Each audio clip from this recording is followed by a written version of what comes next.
ఓం సాయిరామ్. సమర్థ సద్గురు సాయినాథ్ మహారాజ్కి జై. సాయి భక్తులందరికీ నమస్కారం అండి. మన బాబాగారి దయ వల్ల మనందరం బాగుండాలి, సంతోషంగా ఉండాలి అని చెప్పి మనస్ఫూర్తిగా కోరుకుంటూ ఈరోజుటి వీడియో స్టార్ట్ చేస్తున్నాను ఫ్రెండ్స్. ఇక ఈరోజు వీడియోలో మనం చూడబోయేది ఏంటి అంటే, తల్లి ఒక్కసారి నువ్వు ఈ లేఖను తెరిచి చూడు. ఇది చూసిన తర్వాత ఒక్కసారిగా నువ్వు ఎగిరి గంతులేస్తావమ్మా. నిన్ను బాధ పెడుతున్న వారి ఆటలను ఎలా కట్టించబోతున్నానో తెలుసుకుంటే చాలా సంతోషపడిపోతావని చెప్పి బాబాగారు అయితే మనకు ఒక మంచి సందేశాన్ని అయితే తీసుకొచ్చేసారండి.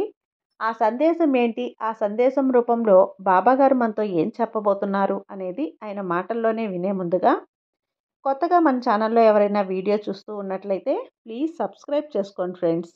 వీడియో నచ్చితే కనుక లైక్ చేయండి, షేర్ చేయండి, కామెంట్ చేయండి. ఇక వీడియో వినే ముందుగా ఒక్కసారి మనకు తెలిసిన గురువుగారండి, షిరిడి సాయిబాబా ఆశీస్సులతో జ్యోతిష్యం చెప్తున్నారు గురూజీ సుబ్రహ్మణ్యం రాజు గారు, నెంబర్ 1 వశీకరణ స్పెషలిస్ట్. వీరి మొబైల్ నెంబర్ 9908224144. ఎలాంటి ప్రాబ్లం ఉన్నా సరే కేవలం ఫోన్ ద్వారా పూజలు చేసి పరిష్కరించేస్తారు. నేరుగా వెళ్లాల్సిన పని లేదు, పర్సనల్గా మీట్ అవ్వాల్సిన అవసరం కూడా లేదు. ఉన్న చోటనే కదలకుండా, మూడో కంటికి తెలియకుండా మీ మొండి సమస్యలను సైతం మీరు పరిష్కరించుకోవచ్చు.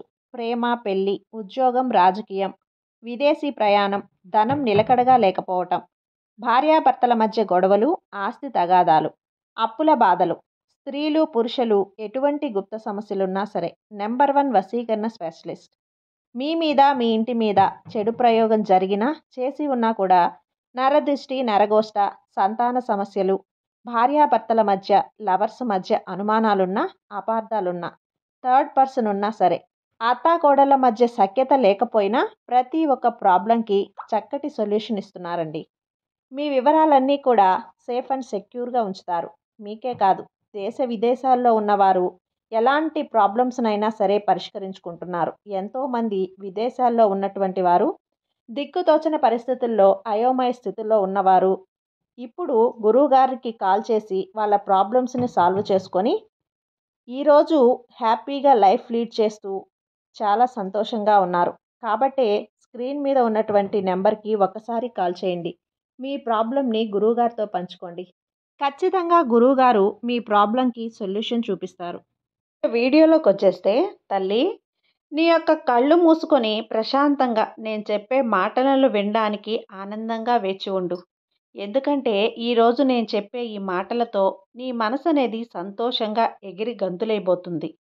ఇన్ని రోజుల నుంచి కూడా నువ్వు అనుభవిస్తున్న బాధలన్నిటికీ కూడా ఒక ఫుల్ స్టాప్ అనేది పడబోతుంది.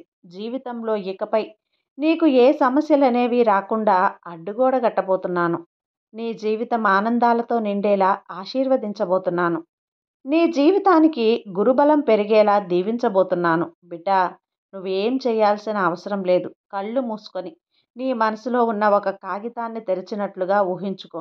అందులో నీకు కొన్ని పేర్లు అయితే కనిపిస్తూ ఉన్నాయి. ఆ పేర్లు ఎవరెవరివి అన్న విషయానికి వస్తే, నీ శత్రువులవి. నీ శత్రువులు ఇంతకాలం నిన్ను ఎంత మౌనంగా, ఎంత బాధ పెడుతూ, నాలుగవ కంటికి తెలియకుండా ఆ 4 గోడల మధ్య ఏ విధంగా నిన్ను ఆడుకోవాలో, ఏ విధంగా ఆడుకొని వారు నలుగురిలోకి వెళ్ళినప్పుడు వారి యొక్క గౌరవ మర్యాదలను కాపాడుకోవడం కోసం మళ్ళీ నవ్వుతూ నటించి నిన్ను నట్టేట ముంచేసి నిన్ను చాలా చాలా దిగదార్చేయాలని చూసిన వారి ఆట కట్టించబోతున్నాను. అంటే నా మాట విన్న తర్వాత ఆనందంతో నీ కళ్ళల్లో నీరు వస్తుంది.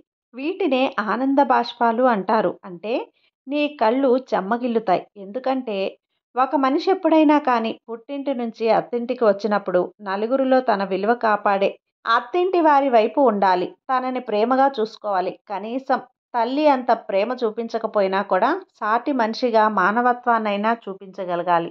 ప్రేమతో దగ్గరికి తీసుకోకపోయినా, ఆప్యాయతతో మాట్లాడకపోయినా, కడుపులో ఎటువంటి ద్వేషం, అసూయ, ఈర్ష్య అనేవి లేకుండా ఒక మాట మాట్లాడితే చాలు. నగలు, నత్రాలు, ఆస్తులు, అంతస్తులు ఏమీ ఇవ్వకపోయినా నలుగురిలో పరువు అనే గోడని బలంగా కట్టగలిగితే చాలు.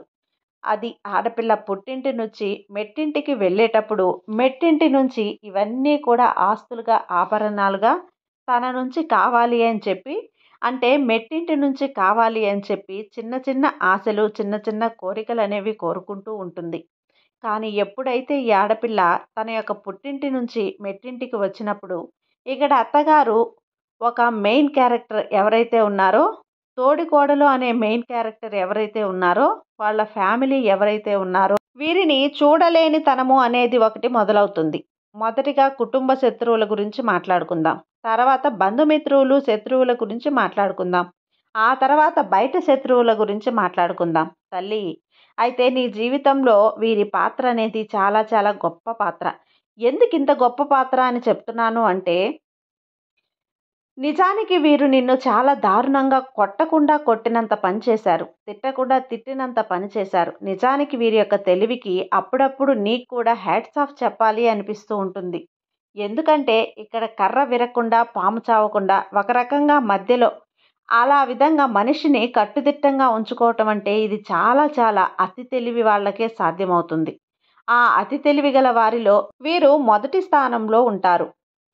అలాగే పెద్ద పెద్ద పాత్రలు, నిజానికి ఒక రకంగా చెప్పుకోవాలంటే మహా మేధావులు, పెద్ద పెద్ద పాత్రలు పోషించేవారు కూడా వీరి నటన ముందు తలదించుకోవాల్సిందే. ఎందుకంటే వీరు ఎప్పుడూ కూడా ప్రేమగా మాట్లాడుతూ సడన్‌గా మీ నుంచి ఏదో ఒకటి లాక్కోవటం, మీ చేత పనులు చేయించుకోవటం, మిమ్మల్ని అవసరానికి వాడుకోవటం, అది తీరిపోయిన తర్వాత సడన్‌గా వారి మాటలనేవి పలకడం అనేది ఆగిపోతుంది.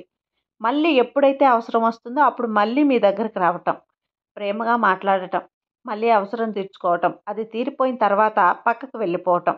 ఇక్కడ అమ్మ అంటే అందరికీ కూడా గౌరవం, విలువ, మర్యాద ఈ సృష్టిలో తల్లిని మించిన దైవం మరొకటి లేదు అని చెప్పి అంటాం. అది వాస్తవం కూడా. కానీ కొంతమంది విషయాలలో అది వాస్తవంగా నమ్మాలి అనిపించట్లా నీకు. ఎందుకంటే ఒక కడుపున పుట్టిన బిడ్డల్ని ఒక తల్లి తన పేగు తెంచుకొని తమ రక్తాన్ని ముద్దగా చేసి తన ఆయువుని సైతం బిగబట్టుకొని తన ప్రాణాన్ని సైతం లెక్క చేయకుండా తన ప్రాణం యొక్క తన కాన్పునైతే బిడ్డకు జన్మనిస్తుంది. అంత చేసిన ఆ తల్లికి బిడ్డ అంటే ప్రాణాలే ఉంటాయి. బిడ్డకి చిన్న నొప్పొచ్చినా, కష్టం వచ్చినా తట్టుకోలేదు ఆ తల్లి. కానీ ఇక్కడ ఎవరు ఏ పాపం చేశారో, ఏ జన్మలో చేసిన పాపమో తెలియదు కానీ, నువ్వు కట్టుకున్న భర్త తన తల్లి ప్రేమకు నోచుకోలేదు. అలా అని చెప్పి తాను ఏ రోజు కూడా తల్లిని చిన్నతనంగా చూడటం, పన్నెత్తి మాట అనటం కూడా తనకి ఆపద అన్నప్పుడు, కష్టం వచ్చినప్పుడు, ఒంట్లో బాలేనప్పుడు తనని పట్టించుకోకుండా ఉండటం, ఇలా చేసిందైతే ఎప్పుడూ కూడా లేదమ్మా. తనని ప్రేమగా చూసుకోవటం, తనకేదైనా కష్టం వచ్చింది అంటే నేనున్నాను అని భరోసానివ్వటం, తనకెప్పుడూ కూడా ధైర్యాన్నివ్వటం, తన అవసరమైనప్పుడు వాడుకొని, అవసరం తీరిపోయాక పక్కకు నెట్టేస్తుంది అని గ్రహించినప్పటికీ కూడా తన మీద ప్రేమ చంపుకోకుండా తన తల్లి నా మొదటి దైవం అని చెప్పి భావించి ఎంత ప్రేమ చూపించినప్పటికీ కూడా తన మనసులో నా కొడుకు నా ప్రాణం, నా రక్తం అని చెప్పి అనుకున్న పాపానికే పోలేదు. పైగా తన కొడుకు మీద ఇష్టత చూపించకపోవటం మరొక ఎత్తైతే తన ఎదుగుదలని చూడలేకపోవటం ఇది మరీ ఆశ్చర్యం. ఎందుకంటే తన ఎదుగుతూ ఉంటే, ఒక రూపాయి సంపాదిస్తూ ఉంటే, తను తన భార్య బిడ్డలను చూసుకుంటూ ఉంటే, వారికి డబ్బు ఖర్చు పెడుతూ ఉంటే ఎలా తిట్టాలో, ఏం మాట్లాడాలో, ఎలా ఏడవాలో అర్థం కాక ఆ ఈర్ష్యను, అసూయను నలుగురి ముందు చెప్పి, ఉన్న మాటలు లేని మాటలు కల్పించి చెప్పి మిమ్మల్ని నలుగురిలో మీ కుటుంబాన్ని చెడుగా ముద్ర వేసి ఒక రకంగా చెప్పాలంటే బజారు పాలు చేస్తున్నారు అని కూడా చెప్పుకోవచ్చు. అయితే వీరి యొక్క ఆటలనేది నేను కట్టించబోతున్నాను. నువ్వు అనుకోవచ్చు, బాబా వారితో నేను చాలా మంచిగా ఉన్నాను, ఒకసారి కూడా చెప్పాను, మా అత్తవారింటితోటి నా తల్లి తర్వాత నువ్వే తల్లి లాంటి దానివి అని చెప్పాను. కానీ నన్ను మంచిగా రిసీవ్ చేసుకోకుండా ఎప్పటికప్పుడు కూడా తన బుద్ధిని చూపిస్తూనే ఉంది. నా అమాయకత్వంతోటి, నాకు వయసు లేని తత్వంతోటి నేను అమాయకురాలుగా నన్ను మార్చుకొని వారికి అనుకూలంగా నా చేత పనులు చేయించుకొని నా భర్తను కూడా అమాయకుడిని చేసి వారి మీద ప్రేమ ఉంది అని కనిపెట్టి ఆ ప్రేమను వారు పాములా వాడుకునే ప్రయత్నం చేశారు తప్ప ఏ రోజు కూడా మా మీద కానీ, మా కుటుంబం మీద కానీ, అభం శుభం తెలియని నా బిడ్డల మీద కానీ వారు ప్రేమ చూపించనే లేదు. చాలాసార్లు ప్రయత్నించాను. ఎన్నోసార్లు కాళ్ళు పట్టుకున్నంత పని కూడా చేశాను. ఎన్నోసార్లు వారి కాళ్ళ కింద లొంగి లొంగి వారికి చాకిరీ చేసి పెట్టాను. వారి అడుగులకి మడుగులొత్తాను. వారి కింద సేవ చేసుకున్నాను. అయినా కూడా వారికి నా మీద ఎటువంటి కనికరం అనేది లేదు.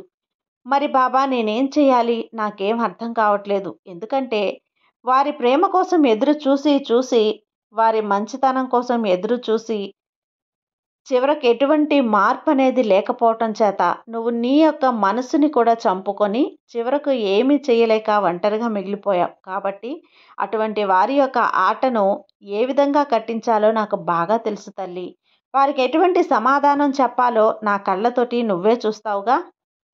చూసి నిజంగా నువ్వు ఆశ్చర్యపోతావు. నువ్వు అనుకుంటున్నావు, బాబా నేను ఎంత మంచిగా ఉంటున్నా నాకెందుకు ఇన్ని కష్టాలు వస్తున్నాయి అని చెప్పి. అయితే ఇప్పుడు నువ్వు పడుతున్న ఈ కష్టాలన్నింటికీ కూడా నీకు ఉపశమనం లభించబోతుంది. నీ జీవితంలో సంతోషాలు అనేవి రాబోతున్నాయి.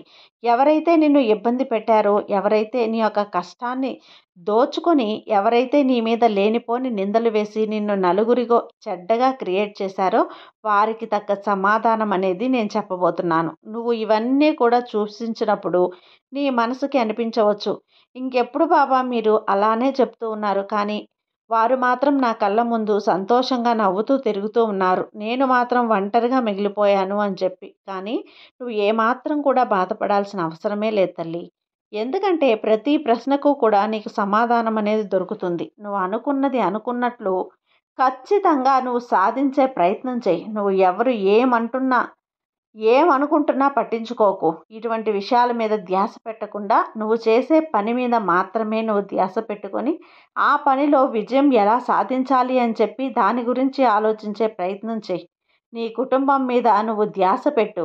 అలా ప్రయత్నం చెయ్యి. నలుగురు నీ గురించి మాట్లాడుకునే మాటల మీద కాదు. అంతేకాదు, ముఖ్యంగా నువ్వు తెలుసుకోవాల్సిన ఇంకొక విషయం ఏంటి అంటే, నీ గురించి నువ్వు ఆలోచించడం మొదలుపెట్టు. నువ్వు సంతోషంగా ఉండాలి. నువ్వు ఆనందంగా ఉండాలి.